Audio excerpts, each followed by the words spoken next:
There we go. Now we're recording, and now let me start sharing.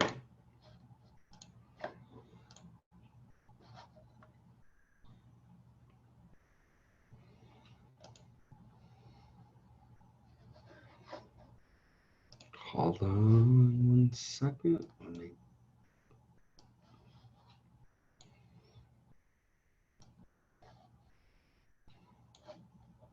make this bigger.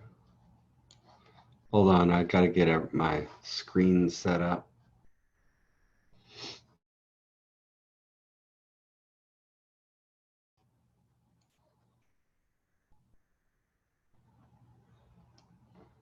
Good morning, Austin.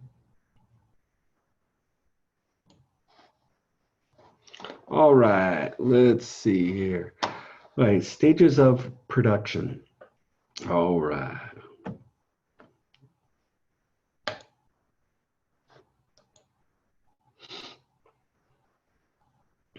Part of the restaurant managers, our restaurant management is about following the life cycle of the ingredients when you purchase it, right?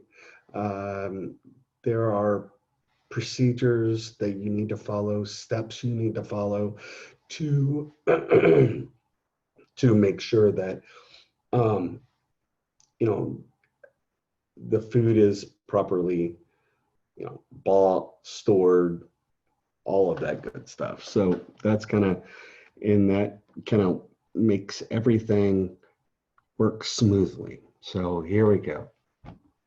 Purchasing. Okay. First of all, you need to, figure out what you need to order.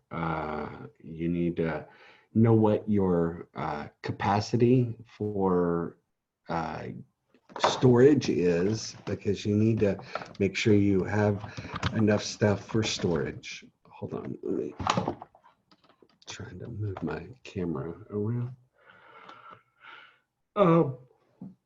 Let's see, these purchases are the whole, slew of items.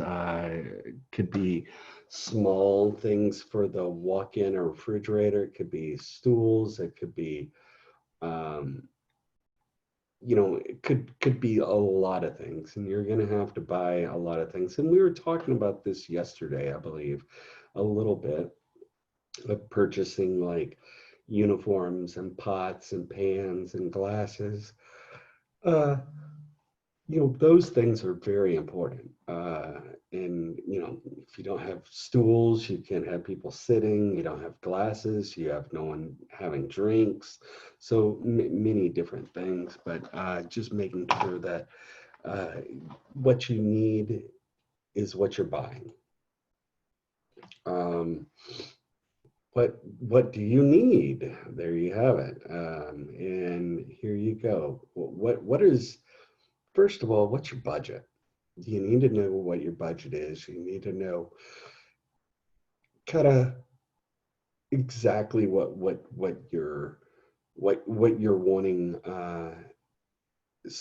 or at least exactly know how much money you can spend, so you can kind of look and see what you actually want to get or need to get, and if it's in your budget.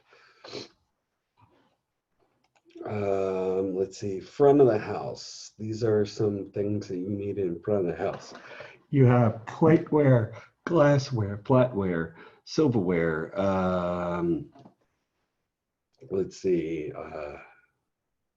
silverware, coffee pot maker, trays, water pitchers, salt and pepper grinders. Let's see, table decor, linens, uniforms, menu covers, bar smallwares. I think I missed that one. But any of those are things that you might need for your front of the house.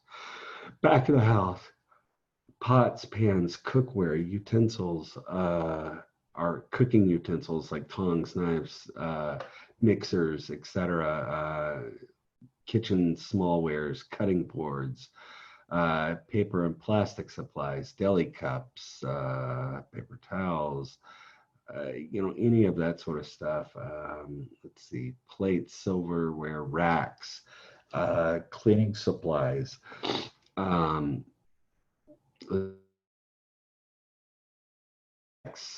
uniforms, and other supplies. So, I mean, just random whatever you need to order. Um, let's see. Uh, Consideration for most important factors to weigh is cost, uh, durability, brand, and lifetime. Okay. First of all, cost. Is it in your budget, right? That's the most important thing. You can't just buy stuff. If you're going to have a budget, unless you're working for certain companies that you typically have no budget. Like, I don't know, Apple or Google or Amazon, or a couple of those. You don't have as much of or you have a really huge budget. But cost for sure. Durability. For me, it's durability. How long is it going to take? Uh, I mean, how much abuse can it take?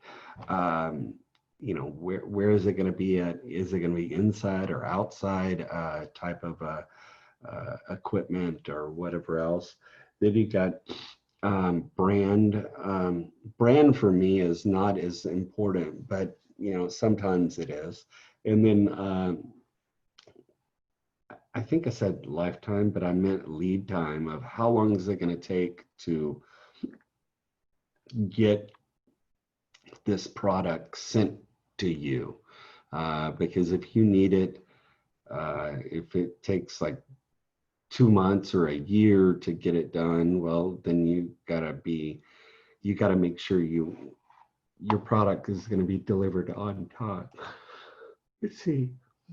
Key considerations. Let's see. Enough money for plates. I mean, this is just talking about kind of going in depth of kind of what we talked about, but just making sure that you have enough money for plates. And just think about, has anybody been in a restaurant that the that everybody, or that someone broke a tray of plates or dropped some plates or whatever else? Let's just think, if you bought $40 plates, then someone dropped four plates that they're $40 each. How much is that? 40 times 4 is what? Anybody? 40 times 4. Who is my human calculator at one point? So that's $160 worth of plates, right? Just that broke, that are dead, that are on the ground. So you need to think about the cost of plates. Yes, people love cool looking design plates, but they're just so damn expensive. And sometimes you've got to just think about, if there's chips, if there's anything like that, you got to throw it away. So it is something that, people, you just got to be careful with. The cost, the value, is it in your budget? Is it worth the value? Um, all of those things you have to weigh, and you got to consider if it is important for you to have these expensive plates or whatever else. Let's see here. A few money saving tips. I decide what you want to invest in before you start looking. Yes. Okay. Now look at those cool knives. Everybody see those cool knives there? That looks like steak knives, right? Okay. I've been last block when I was talking about this. Somebody piped up and said, "My mother." She was saying, "My mother used to, or my mother-in-law, so her husband's mom, I guess, is kind of a klepto or something," she was saying. And like when the mom would go out to restaurants or whatever, she would, take like cool silverware or cool dining plates or whatever else. But so you're going to have people stealing some of your product as well, so you need to make sure that you have enough to cover it, because people will take, I mean, I've seen people take like beer glasses or martini glasses or any of those things. So you just gotta have to be careful. Um, what kind of knives, or what kind of silverware do you really want to use? You've got uh, very old school classic to, very kind of a new style, kind of, or a different style knife like that.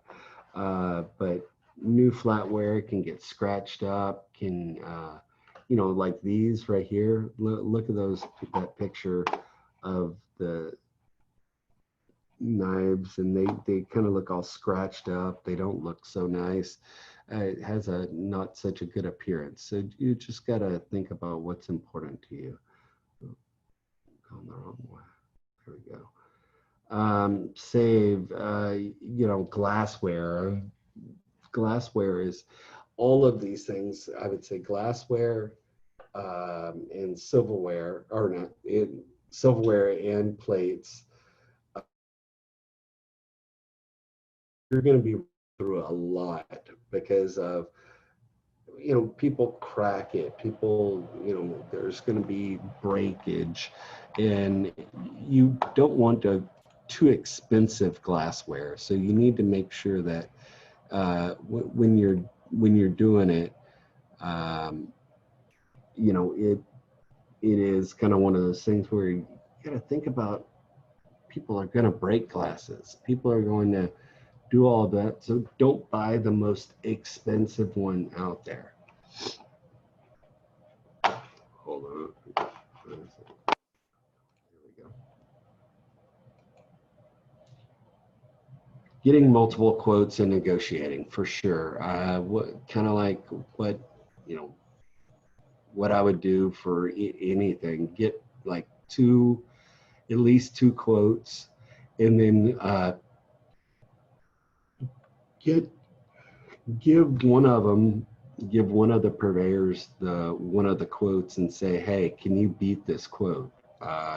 If you want my business, why don't you try to beat that quote, or make it worth my while to order from you? So just making sure you negotiate, or say, well, if I buy, this many cases of it, can you give me a discount or whatever else? But just try to negotiate, because no matter what, guys, um, all they can say is no, right? All they can say is no. They, I mean, if you just say, hey, can we negotiate? Can we make a deal, or can we do something? All they can say is no. So, why not? Just try it. Um, a lot of places have discount codes or whatever else, or if just try to find any way to save money when you're opening up a new restaurant is great. I mean, anything helps. But just try to negotiate or get a lower price. Save regardless on how many bids you get. Just try to negotiate down before purchasing. So anything you can do is try to negotiate. Um, Negotiation and some people are good at it, some people are not good at it. If you're not good at it, try to maybe hook up with someone or partner up with someone that is good at negotiating uh, some pricing, uh, in so where you could at least get a couple $100 off of this or that, or any savings is better than no savings, right? So just keep that in mind. Think outside the box, but understand that trade-offs trade-offs on searching for unique service pieces and all of that. Yeah, think outside the box, but the issue is going to be very expensive for some unique items. So you're just going to have to be very careful with when you're looking out for unique items. Go to the flea market, go to that sort of stuff. But the only thing you cannot have is you cannot have home equipment in your kitchen. Um, Home equipment would be like, I don't know, a basic blender. Or Roboku or something that is not made for industrial work. If I just bring in an old school like blender with a glass kind of top and all of that sort of stuff, the health department's going to say no. But if it's serving equipment, all of that, yeah, they don't care. But as long as it's not anything that should for the back of the house. If the back of the house equipment is not for professional use, they will tell you to throw it away or get rid of it. Don't buy everything in one day.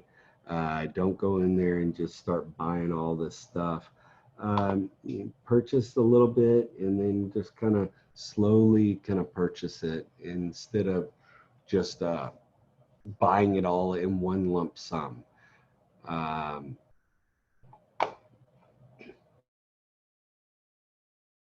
Instead of build up your equipment, build up your product, instead of trying to buy it all at once. And maybe spread it around with different companies, just because, different companies you can get different delivery times and all of that good stuff. Um, okay, try to save, try to, if you can't afford it, afford nice plates. So try to find some cheaper ones that are good. But again, save up your money to get what you would like. But know that when you save it, people are going to drop the plates. People are going to do all of that. So you're going to be spending a lot more money in the long run. So just be very careful. I honestly try to find cheap-ish plates, but plates that are easily accessible, that I don't have to order them. Maybe plates from like A Smart Restaurant Supply or something like that, where I can get them at any point of the day. I can just run to the restaurant supplies store and get it. God forbid if something happens and all our plates crash on the floor, I can have plates to replace fairly quickly. Save on patio equipment. Do you need all of this at the very beginning? Once you open, do you really need all of the seating and all of this? Decide on what's important for you at that moment in time. Maybe buy some cheaper, outside equipment or whatever else, but just know that everything you see in this picture, someone had to buy it for that restaurant, and someone had to, so you needed, you need someone that has a decorating skills, know how to decorate, know how to look at a empty space like this. If this was an empty space, and have a good vision of how they want it to look.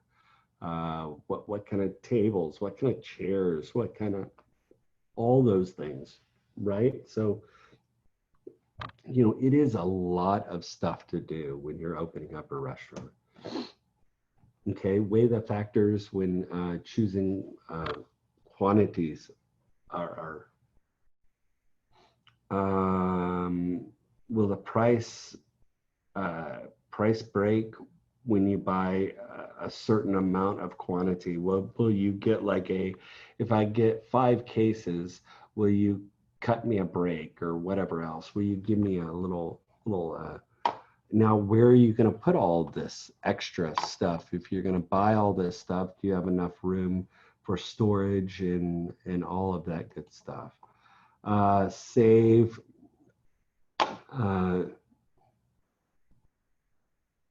Don't be sold on what you don't need. It's easier to buy more of something than get rid of something that you don't. Get rid of something that you have in in storage or whatever else. So, my feeling is, don't overbuy. Don't overbuy. That's the main thing that I want you to know. If you're doing this, don't overbuy. Lead time. And we already just kind of talked about it, but lead time is, how long does it take? If you have a set opening day and your product's not going to get there in time, well, obviously you might need to get new or different chairs or different whatever. So you need to know what the lead time is on ordering all of this.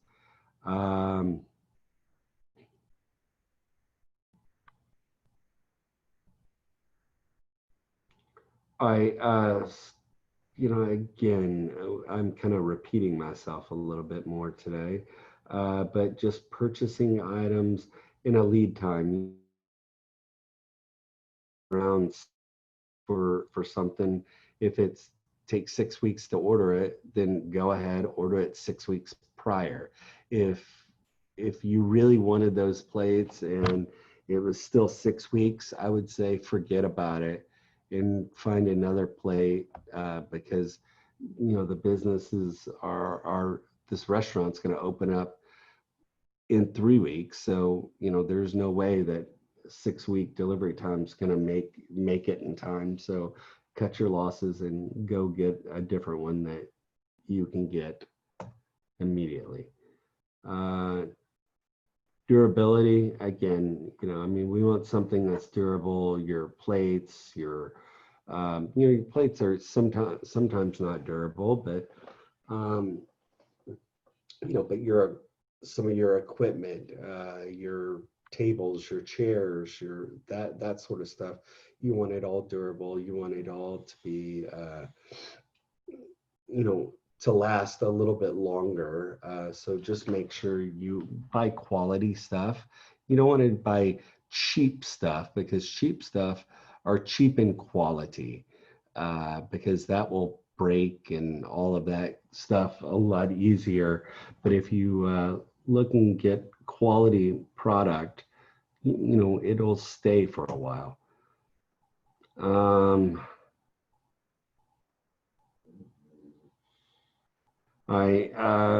This is kind of a quote of somebody, but the issue is, these plates are cool, these designs are great, but is it cost effective for you to buy them? Is it very expensive? You're going to need quite a bit of these. Buy quite a bit of them. Let's see, brand consideration. All right. So for your employees, what do we want them to wear? Purchasing a black tie, or just what do I want my people to wear at the restaurant? Okay, here's a wine list. do you want it leather? Do you not want it leather? Do you want it bound like in a booklet form? There's just so many different things you need to think about. And that is another one. Um, Uniforms. I mean, making sure you personalize the uniforms to whatever you're wanting. But just personalize it, make it look nice. A lot of restaurants, like I was saying yesterday or maybe the day before, but uniforms, you know, especially now, I think uniforms, I would much rather, if I was an employer, I would much rather I would much rather do the laundry as an employer, get a laundry service or something, to do it instead of my employees doing laundry, because that could, what if someone's sick there at their house and they have all their laundry sitting around and it could be contaminated. And if the company does the laundry, it's all fresh waiting for them at at their job, and they can kind of change their like hotels, all of that sort of stuff, you can change there. Let's see.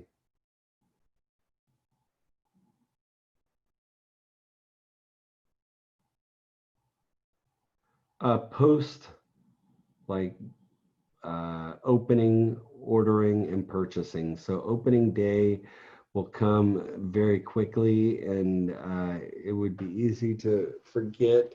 So have a checklist or a check par list on uniforms, to-go boxes, wine glasses. Get ahead of the game. Build and organize order sheets. Set up an inventory day. Um, Delegate someone to be able to do the orientation. I mean, not orientation. Inventory. And understand their part in the whole grand scheme of things. Build an order sheet. There you go.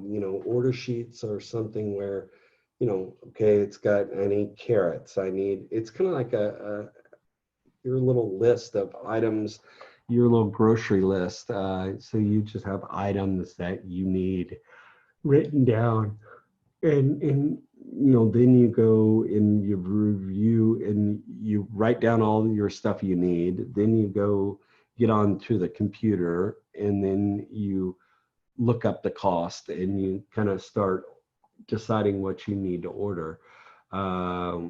Quality, you name it. You just need to have something so where you can be able to see it black and white on a piece of paper.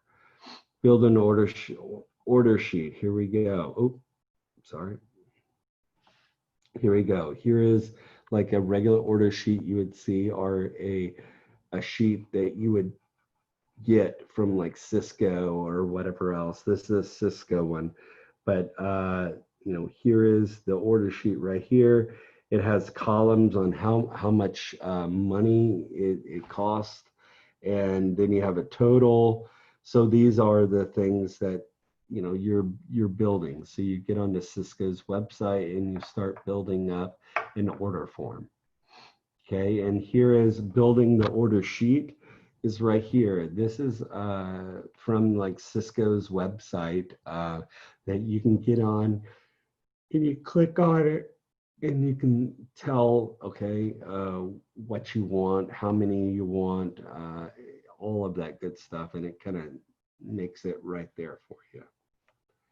And that's how you kind of, and again, I don't expect you to know exactly how to order and use these sheets, because you're not doing it. You're just kind of looking at it. But before you get to this, someone's going to have you're going to get trained on building an order sheet and all of that good stuff. So, this might look foreign to you right now, but at least you understand what a sheet is. You're basically making a grocery list. It's like you're going on to like Instacart, and you're picking out and going and looking and see what they have and ordering it. So, and then someone's going to deliver it to you. So it's almost like Instacart or any sort of delivery service, food delivery service. You get on their website, you look and see what they have, you order it, and they'll drive it over to your basically house, but this is to your business. Does that make sense? Let's see. Take inventory regularly. Why is that? Because like that one family member that girl from my last block was talking about, people take utensils, people take plates, people take bowls, and you name it. You want to make sure that you know how many things you have, because you bought 100 of them. 100, let's say you bought 100 napkins. Well, there's only 50 left. Where are the other 50? Well, someone stole them, we lost them, I don't know. But the issue is you need to know exactly what people have, or what you have, because you need to know what you have lost as well. And why did you lose them? Maybe you let someone borrow them and they never returned it. So, excuse me. So that means that, if you took an inventory earlier or sooner, you could have noticed that, it's been gone for a while or whatever else. But doing inventory is very important.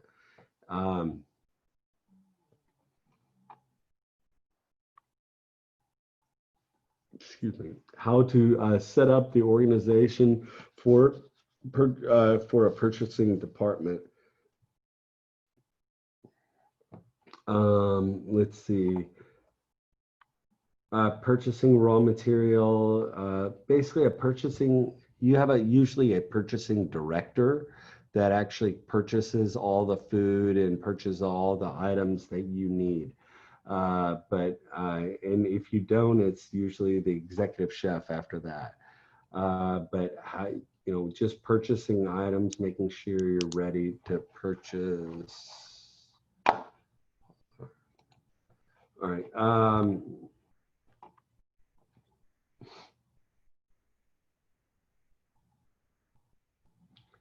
All right, so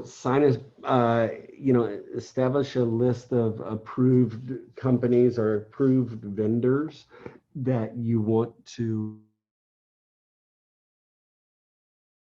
and you could get like pre-approved or approve your company for a spending limit, if you will. It's kind of like a credit card, but it's you have an account with them and they just kind of charge you. But sometimes you have a very new restaurants is a very low spending.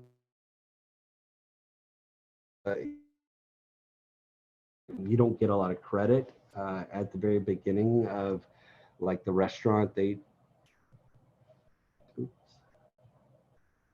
tend to want to make you have cash on demand, COD, cash on demand.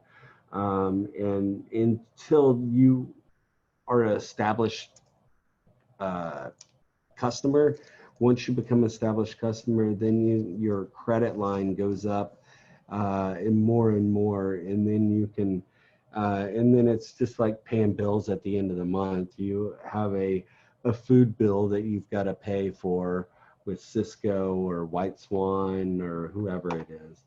But making sure you have a spending amount, exactly what you need to do. Develop the purchasing department policies. Yeah. Some companies, for example, have policies that employees cannot accept gifts or favors from vendors. Uh, that's what you call like kickbacks, or I would call it a kickback or you know, a little bit of a bribe, if you will. But it's like, here's a bottle of Maker's Mark and here's for your birthday or for a thank you for being a good customer. Some places will do that, but you've got to know what your policies and procedures are. That can be considered like bribery. Uh, if your company is says you can't do that, that would be considered like bribery or whatever else. Setting set procedures for all the company purchases. Yeah, don't let anybody have access to petty cash or to like your little kind of cash drawer for certain items. You always want to make sure that your management has the ability to get it, but no one else, and just kind of set guidelines for who's going to be doing the purchasing. Because if you have one to two people doing purchasing, that's fine. But you get too many people, and there's going to be um, too many opinions. And sometimes you need to just kind of narrow it down to one or two people, and that's it. Review the purchasing procedures, make sure that you're not spending too much money, and make sure that everything is kind of on the level. You're not spending more than what you need to purchase. Number 5, create a purchase order system, purchasing order authorization. So a POS request. So here you go, POS request. So sometimes you have to a PO request. I was saying POS system. I meant PO, like you've got to request for money. So there's the PO. Then real-time request tracker, review the basic, kind of follow the rules, order tracking, and then invoice tracking. And then you're tracking the product, and then it's there. But just make sure you have someone that knows that system.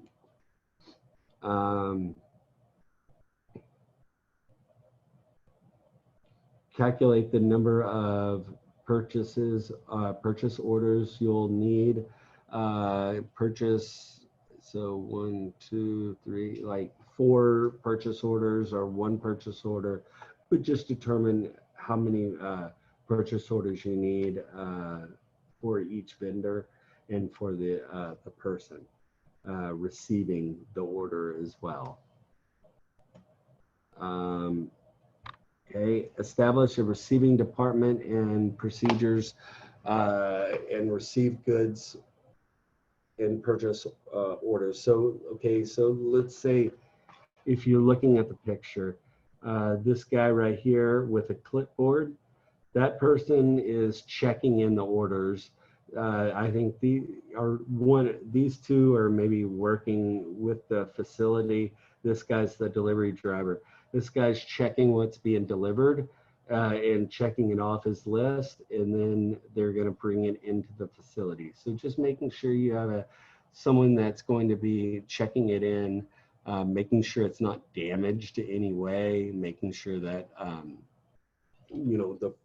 if the bags of sugar are punctured or whatever else, just making sure that it's all it's what you bought and it's not the wrong thing as well.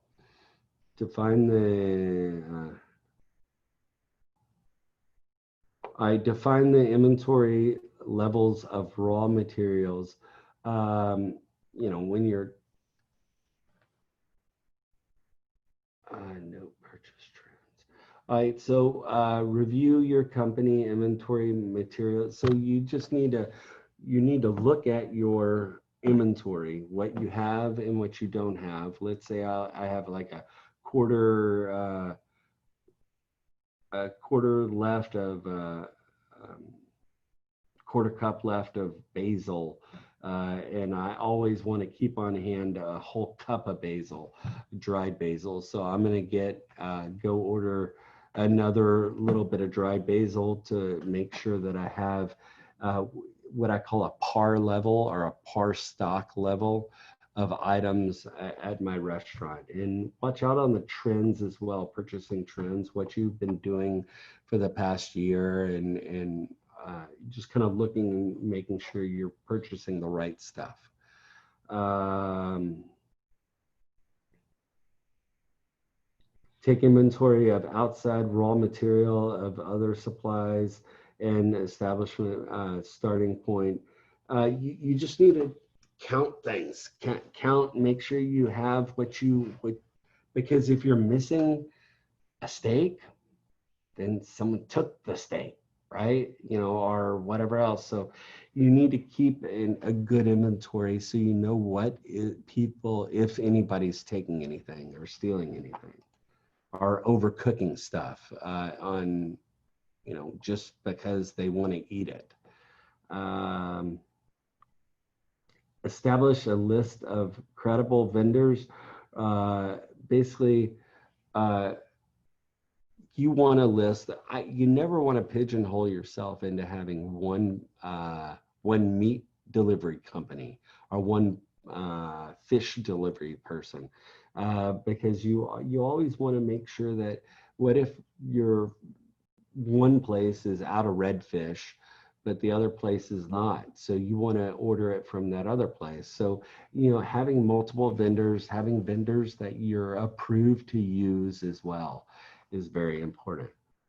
Um, Create a file system on who your vendors are and your inventory. Inventory is very important. People do inventory once a month, twice a month, a rolling inventory, and that's a inventory that just basically is done on a daily basis. Kind of a check in, check out kind of a system, but just making sure you know all the things you're purchasing and where they are all going. Because if you don't, then they could be going in your employees' bags or what have you.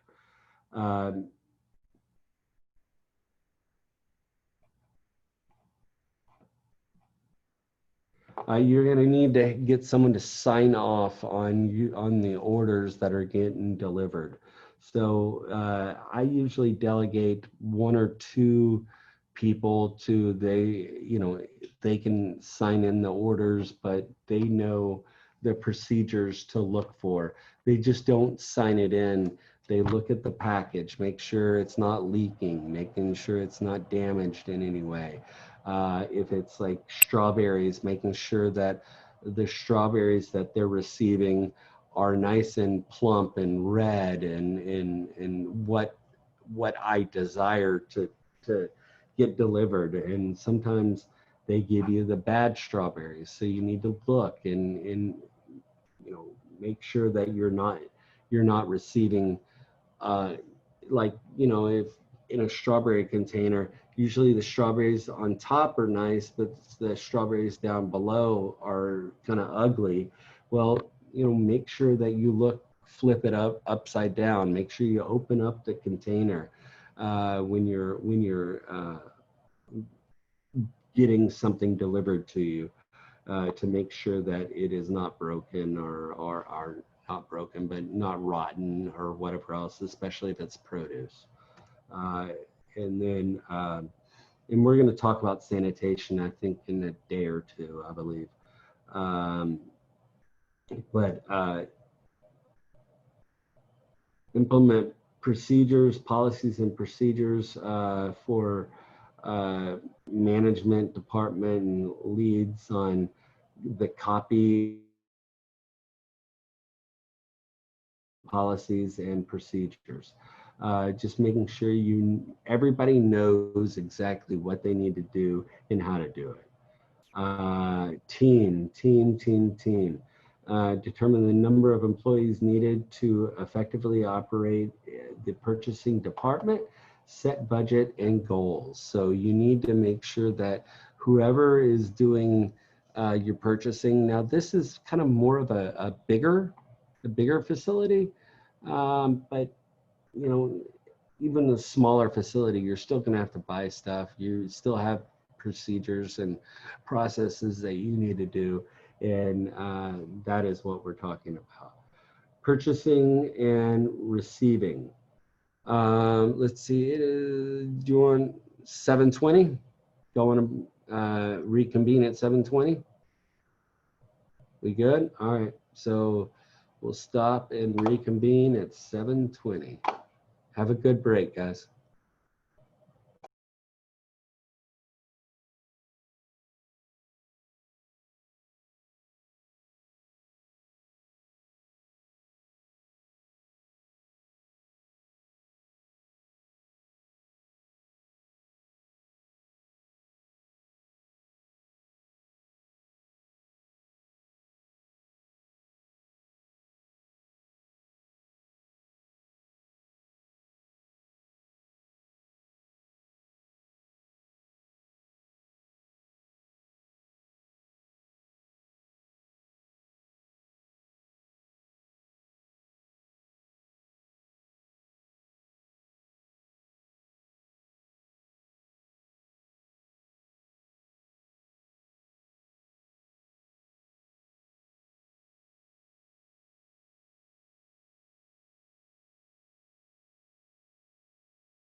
All right. We'll get started. Share my screen.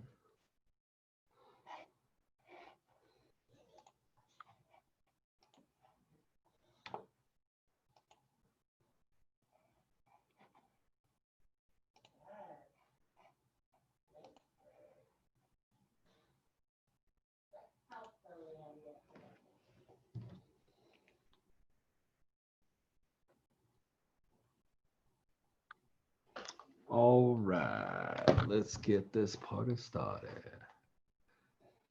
So purchasing and receiving, kind of the flow of purchasing and receiving. So number one is purchasing, number two is receiving, number three is storage, number four is preparing, number five is cooking, number six is holding, number seven is cooling, number eight is reheating, and number nine is serving. Okay, so that's kind of the steps of purchasing all the way to serving. Okay, so those are the steps. Let's see, hold on. All right, hold on a second. Okay, so those are the steps of purchasing and receiving. Come on. Go over. Okay.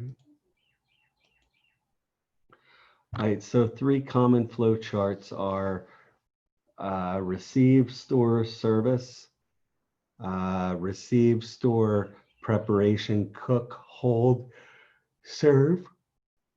And then you've got receive, storage, preparation, cook, cool, reheat, and serve. So those are the three most common flow charts when it's coming to receiving and to cooking and all of that. Your food safety plan should address all of these concerns. Like, so again, you haven't gotten into sanitation just quite yet. So you have not understood, you might not know that there are regulations on cooling down things properly, to getting it from time, how long it takes to cool from a certain temperature to a certain temperature. But we're going to be kind of talking a little bit about that, and then y'all are going to go into sanitation class at one point or another. But these Oh, hey, you know what? I need to stop and talk to y'all because this just popped into my head. Chef Robin asked me to make sure that y'all look at your school email, because I think there was a kind of a questionnaire of what do you feel like you want to be on ground.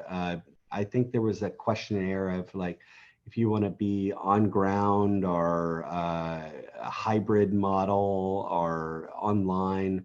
I think an email. If you haven't received it, let me know, and I will see if Chef Robin could resend. Cool. Yeah, I had a couple questions about that. Yeah, what I don't even know what is in there, but or what the questions were, but please let me know. What were the questions? Yeah, it said the days on ground might vary. So does that mean from week to week? It's gonna No, be no, it would vary. It would vary. Like your class would be like a Tuesday, Wednesday, class, like you would work maybe Tuesday on ground and maybe a Thursday on ground. So it shouldn't change on a daily basis. I think it just means that there's going to be a certain days that you are on ground, but it kind of varies depending on the schedule. But yeah, So from like I might work Tuesday. I might go to school Tuesday, Wednesday one week, and Thursday, Friday the next week. no, it should be Tuesday and Wednesday all the weeks, or whatever. It shouldn't vary from week to week. I don't think. Did Kevin? Does that make sense? Or Yeah, kind of, but I mean, because that means I have to drive an hour to school and then figure out a work schedule and all this other stuff. yeah. All right. So where are you living right now? I'm in Killeen? Coppers Cove. I'm near Killeen. Okay. So all right. It would be driving there twice a week. Uh, and what I would suggest is reaching out to Shelly or Shelly or Chef Robin. I can. Do you want me to put their emails on in the chat room for you? No, I got their emails. I would reach out to them and say, hey, I'm gonna the question read this way. Um, could you enlighten me on what y'all are talking about or whatever else? So I would reach out to them for sure. Okay. Okay. Anybody else? I would recommend you just reaching out to them, uh, or if you don't you feel like you can or want to, I can try to reach out to them, but I don't usually know all the information that they're going to be asking because it's some of it might be personal. What days would you rather have or whatever else. So and honestly, guys, I haven't heard a peep out of anything of what we're going to be doing next 6 weeks. I think it's all up in the air right now.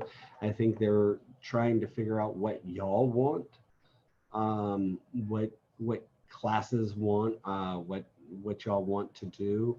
That kind of determines what we're going to do. And that's why it's so important for you to fill out that survey. Is I think they're just trying to figure out what does because you are their customers, right? You're the customer, and what does my customer want, and try to give it to the customers the way that they want it. So and right now we're doing a little bit of everything. We're doing 100% online for a few classes. We're doing some hybrid classes. I think we're doing 2 hybrid classes right now, and then a lot of just online cooking classes. So just kind of let me know what y'all want to do, or please respond to that email or that questions and all of that good stuff. Cool. So I'm going to Roger. go back to that was just something was on my list that I forgot to talk to y'all about this morning. Okay.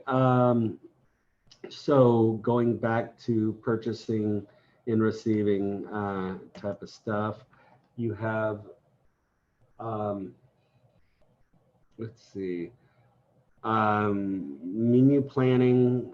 So you got menu planning and purchasing, receiving and storage. And then after storage, it goes down to preparing, cooking, holding, serving, cooling, and reheating. Now, you sometimes don't have to worry about the cooling and reheating.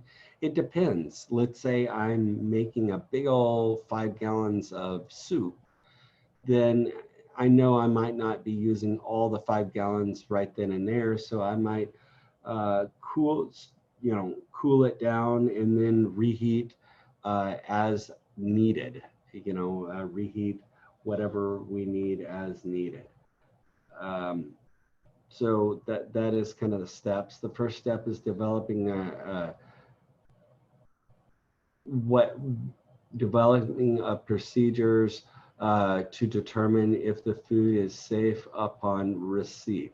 Uh, Basically, you want to make sure that it's safe or good and all of that before you receive it.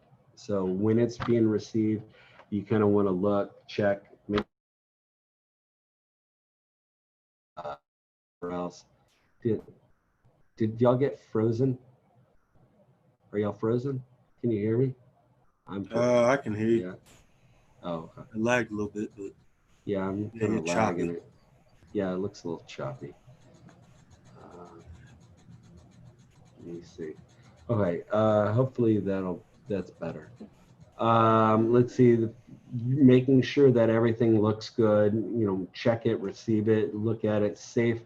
Uh, like for example, when bag of sugar, if sometimes bags of sugar are stained up or wet, what got on it? What was the wetness? Is it chemicals? Is it stagnant, dirty water from the dolly that person was carrying in all that sugar or that flour with? So just making sure that the place is, uh, you know, doing right with your food.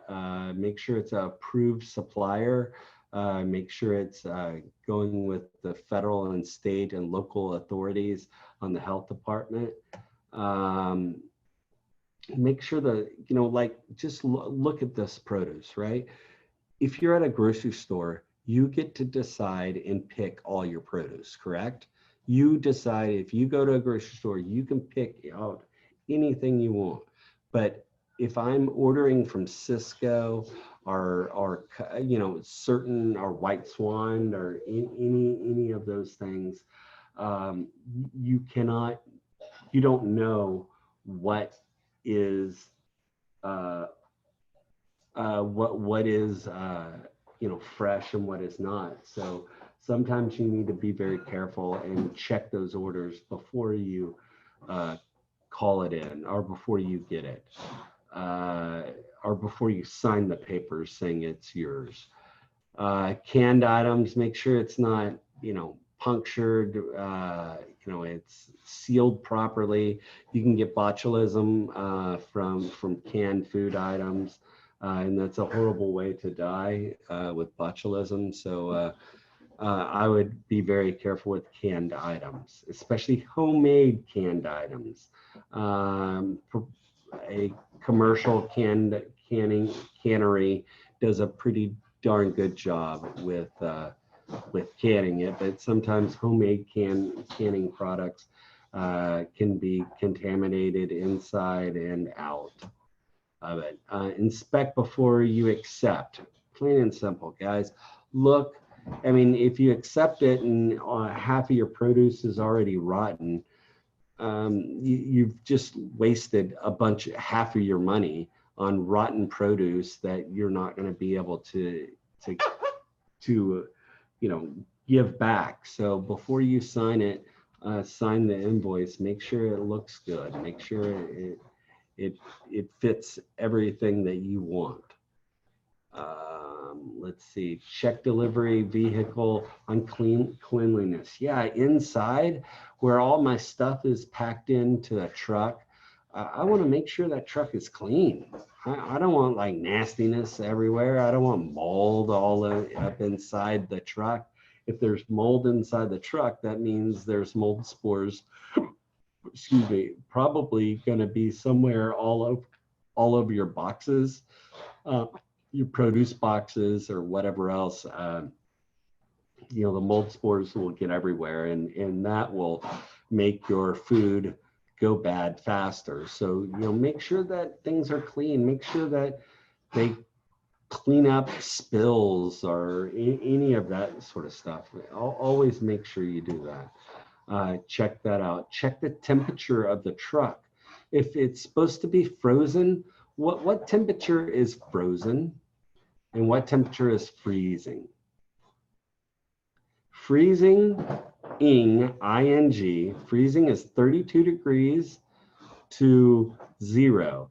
Frozen is 0 degrees or below. Okay, if it's supposed to be frozen food and it gets over 0 degrees, it's not frozen anymore, it's freezing. And that means the water molecules are still moving just a little bit. So it's not in a frozen state. So if bacteria is going to be growing, it might be growing big time on that one item, that the fish that got thawed out just a little bit. That's not frozen. But you always want to make sure that your vehicles, your freezers, or any sort of device you're putting in, are the trucks, the truck refrigeration or the truck freezers are below 0 degrees. That's why most all freezers are at in the negatives, because we want to keep it frozen. If it gets above 0, it's not frozen any longer. It's free.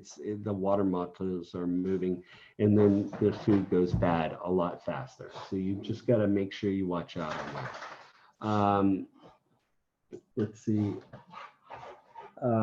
Inspect. The food, the cans. Make sure if the cans have dents in it, reject it. If the cans are rusty, reject it. Make sure that they gave you the right product. Sometimes they give you the wrong product. Like a while back at the school, we needed a container of our containers of ketchup, big containers of ketchup. But what happened, whoever ordered it ordered wrong and ordered little ketchup packages. We got 1,000 ketchup packages, but we needed we needed a container, big gallon container of it, because we were making barbecue sauce.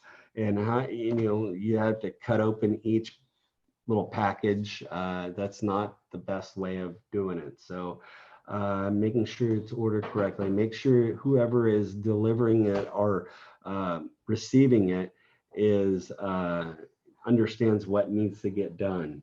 Meat and poultry needs to be delivered at 40 degrees Fahrenheit, or 41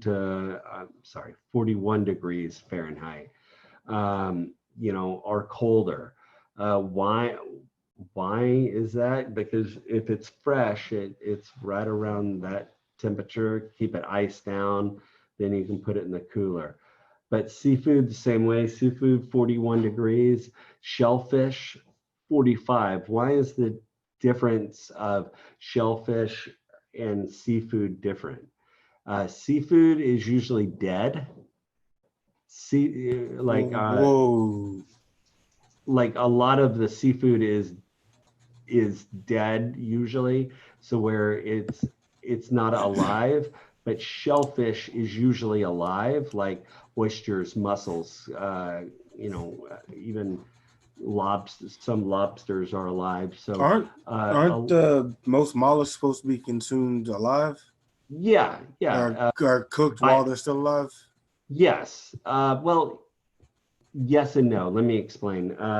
You don't want to eat any dead ones, right? But let's say if they are, if they're frozen. Let's say they froze fresh scallop or fresh um, scallops or something. If they froze them, that's fine. But if they were dead, and then if they have already died, because we don't know why they died, how they died, when they died, right? And that's the shellfish, like the oysters, mussels, clams, any of that like sort of any stuff. mollusk.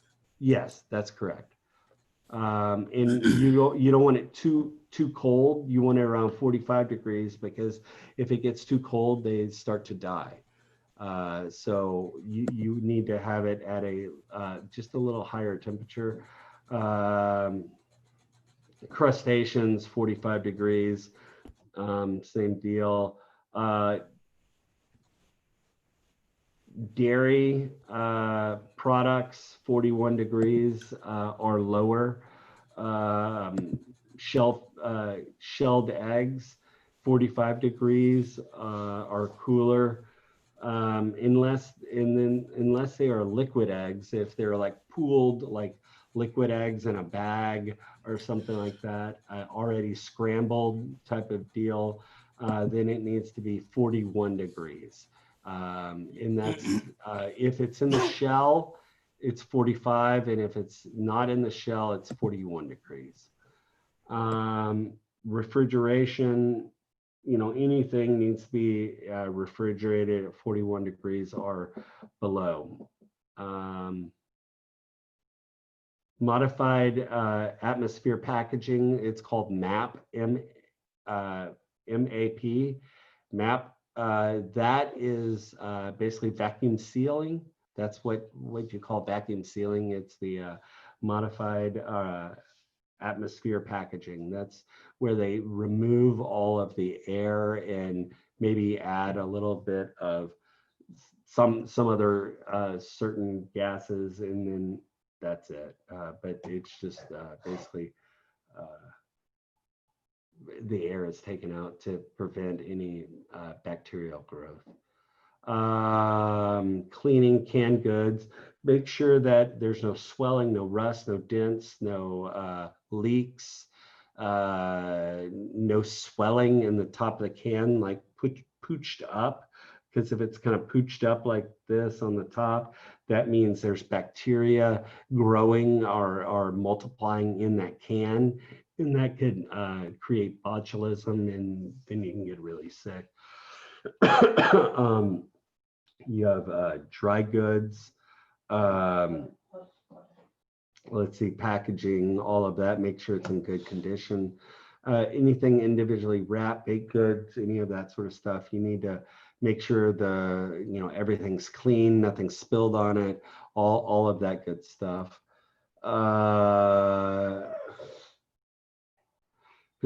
Potentially hazardous hot foods. Let's talk about catering or holding, or not catering, well, catering and buffets. Think about those, holding food at the proper temp. Um, you have to have like steam tables or somewhere to keep the food at a certain temperature, and that's the temperature at 135 or hotter. You need to keep all the food at 135 degrees or hotter. Depending on what it is, it might need to be 165, because when you reheat food, if you're reheating it, you always have to reheat food to 165. The reason for that is because of salmonella. Salmonella dies at 165 degrees for 15 seconds. So if you get your food, because chicken, 99% of chicken has salmonella in it. So what you usually do is as long as you cook the chicken to the internal temperature of 165, and it's got to be at 165 for at least 15 seconds, then the salmonella bacteria dies and it is okay to eat. And let's say I have a bunch of chicken, you can't cook it on a steam table, but you can hold it on a steam table, but you want to hold it at 165 degrees or higher. The steam table here, this is for vegetables. Most vegetables you can keep at 135 degrees or higher. But if you go a lot higher than 135, a lot of times your broccoli is going to start to turn black or discolor, go get kind of brown.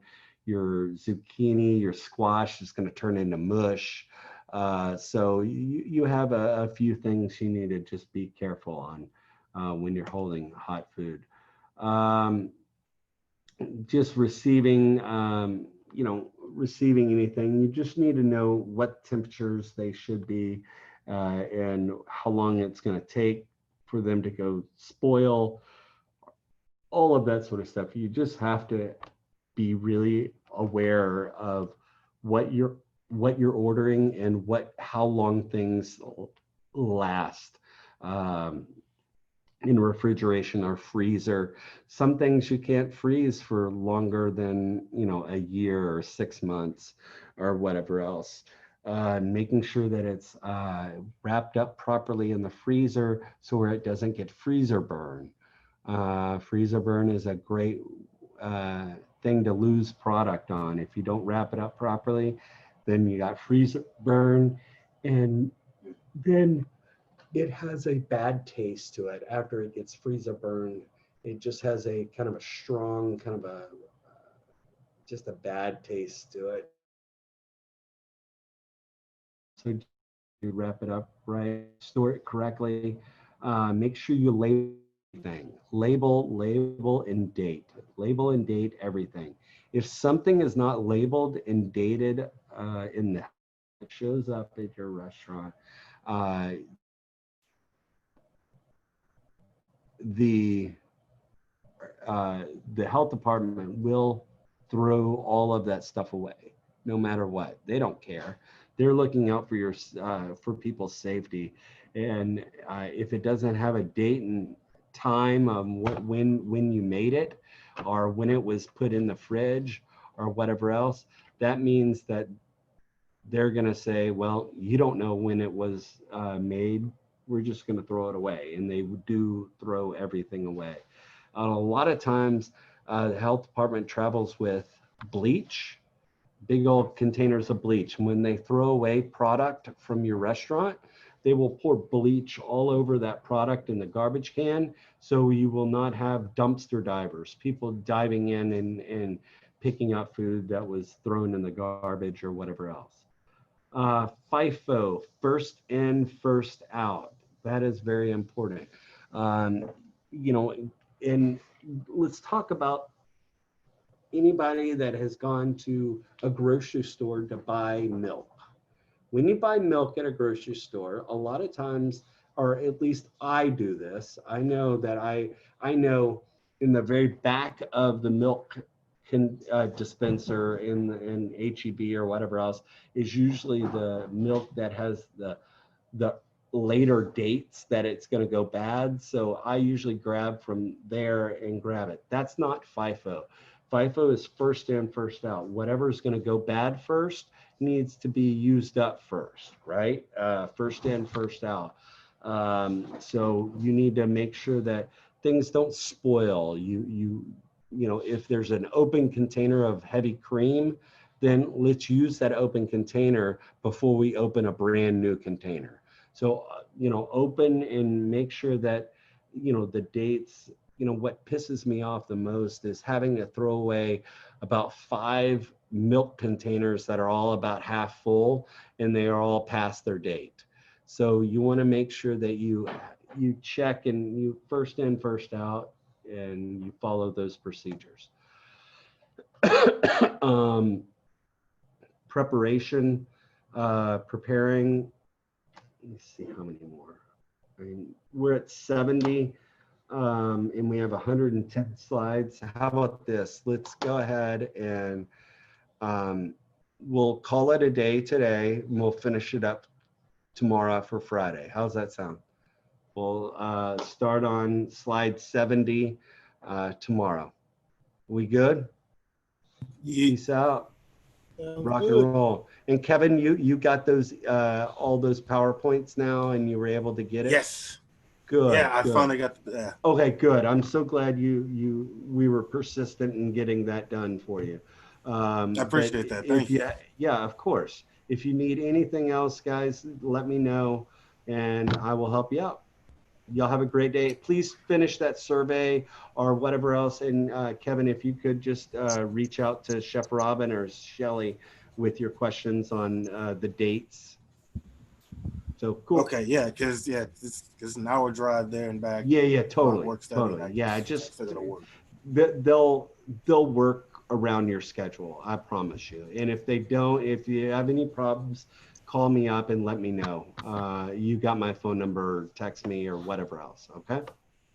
Aces. All right, cool. Bye guys. Y'all have a great See you day. tomorrow, Chef. See you tomorrow. Let